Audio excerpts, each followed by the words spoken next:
करीब 2000 साल पहले महर्षि चरक ने अपनी संहिता में एक बहुत गहरी बात कही थी, रोगः सर्वेऽपि मंदे उग्नौ। इसका मतलब क्या हुआ? आसान भाषा में समझें तो शरीर की लगभग हर बीमारी की जड़ पेट की कमजोर आग ही है, मतलब पाचन।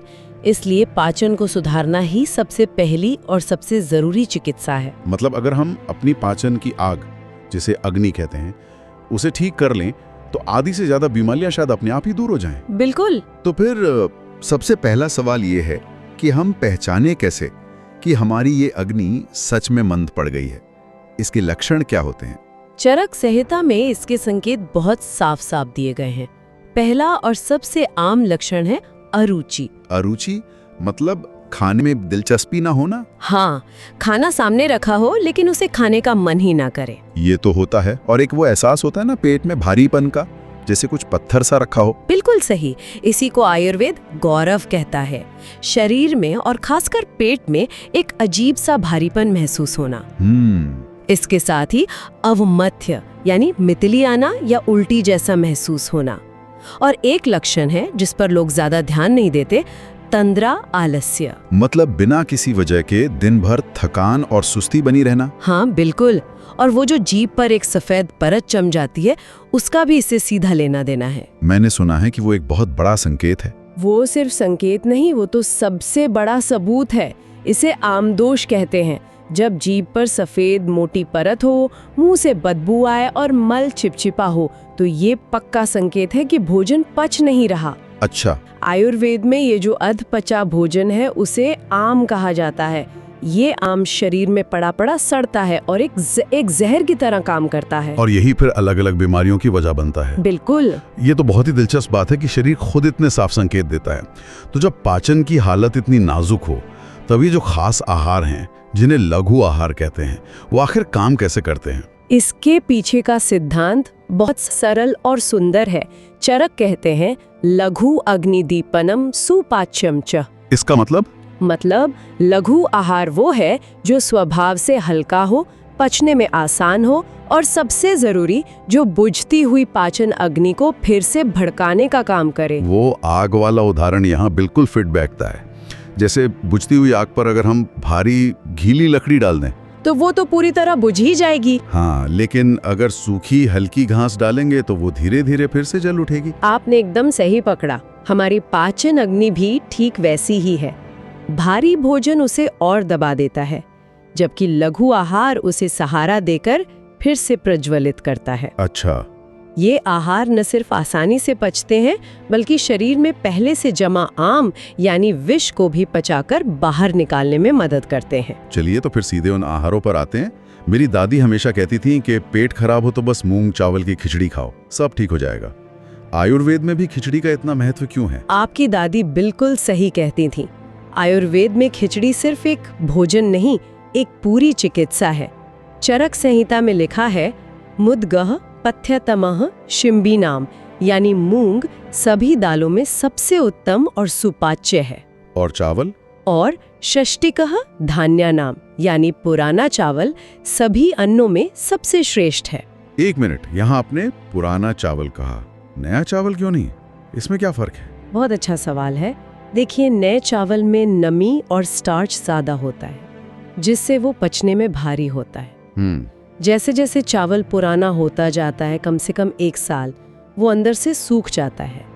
इससे उसके गुण बदल जाते हैं, वो हल्का और ज्यादा सुपाच्य हो जाता है। अच्छा।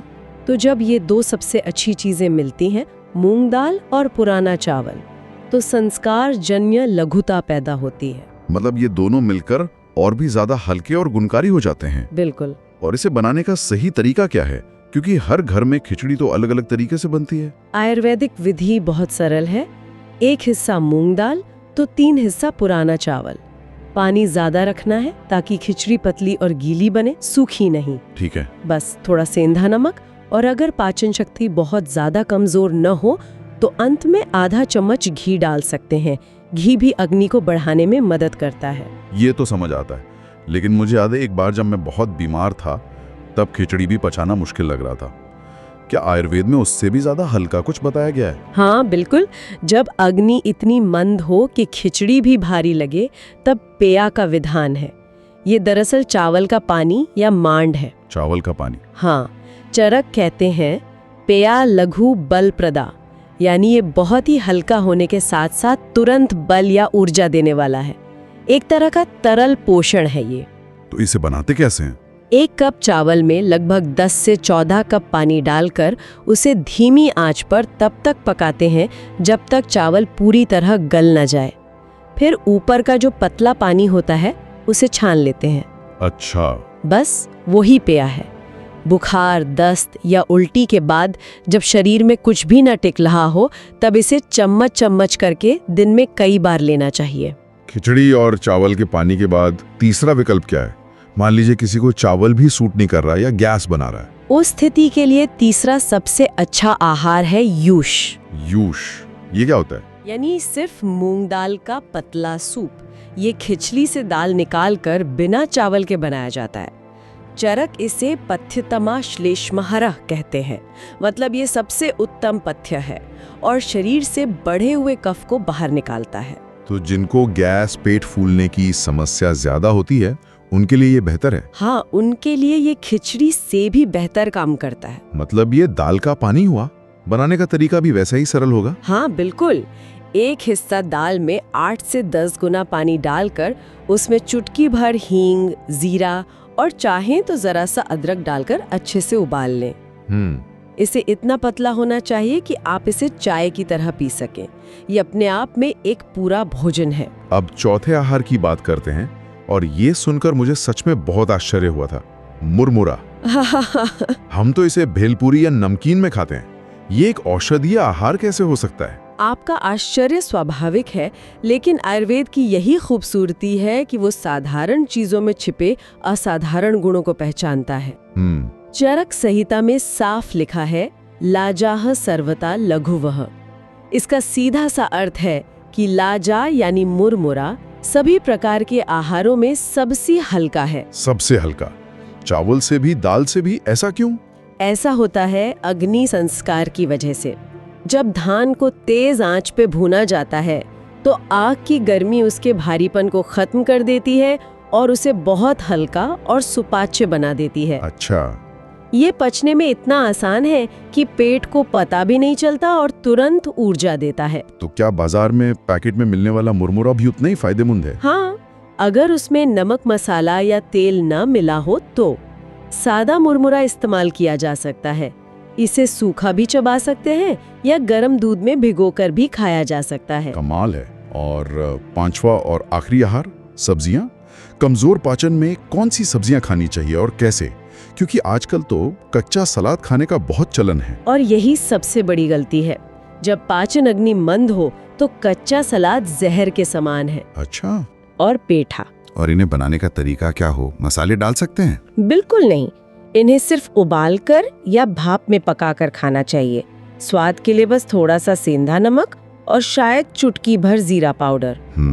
किसी भी तरह का तड़का, तेल या मसाला पाचन अग्नि पर बोझ डालने जैसा है।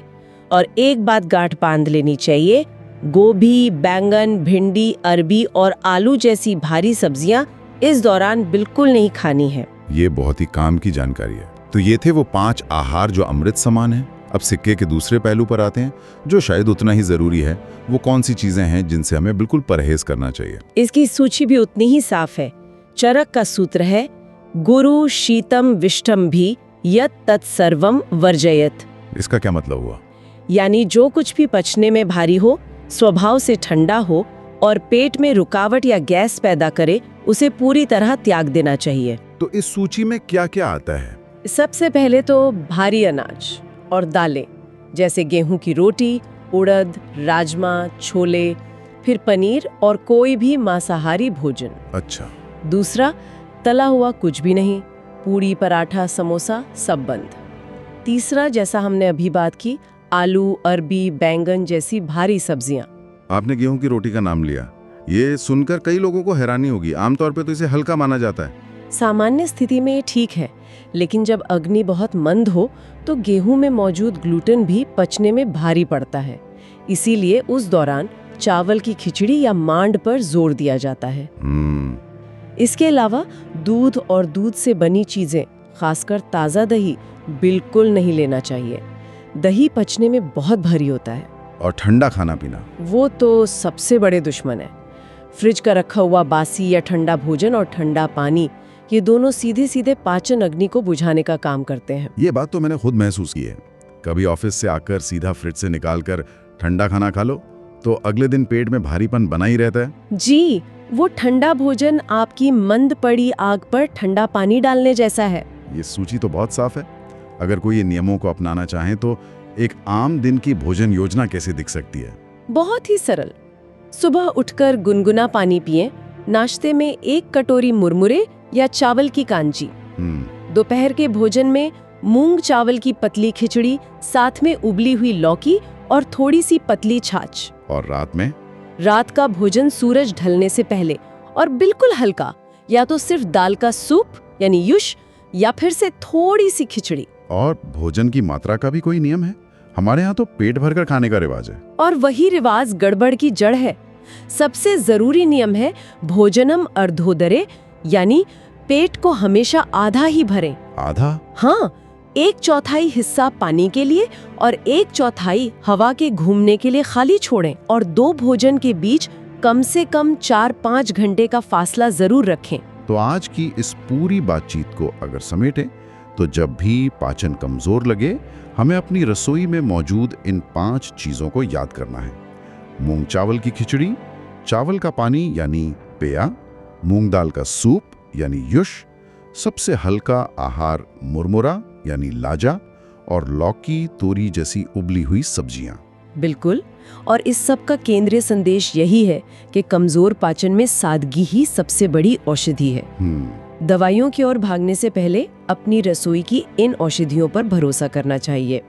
चरक का वो सिद्धांत हमेशा याद रखना चाहिए, हितभुक, मितभुक, ऋतुभुक। यानी जो शरीर के लिए अच्छा हो वो खाएं, सही मात्रा में खाएं और मौसम के हिसाब से खाएं। बिल्कुल। ये एक बहुत शक्तिशाली विचार है जिसे हम आज की भागदौड़ में भूलते जा रहे हैं। और जाते जाते एक विचार के साथ इस चर्चा को समाप्त करते हैं, जो चरक के एक बहुत गहरे सूत्र पर आधारित है। वो कहते हैं, यथा अग्नि तथा आयु, यथा अग्नि तथा बलम। यह एक ऐसा विचार है जिस पर हम सभी को बहुत ही शांति से बैठकर विचार करने की आवश्यकता है। आज की इस चर्चा में बस इतना ही। पुरातन पुस्तक पर हमारे साथ जुड़ने के लिए धन्यवाद।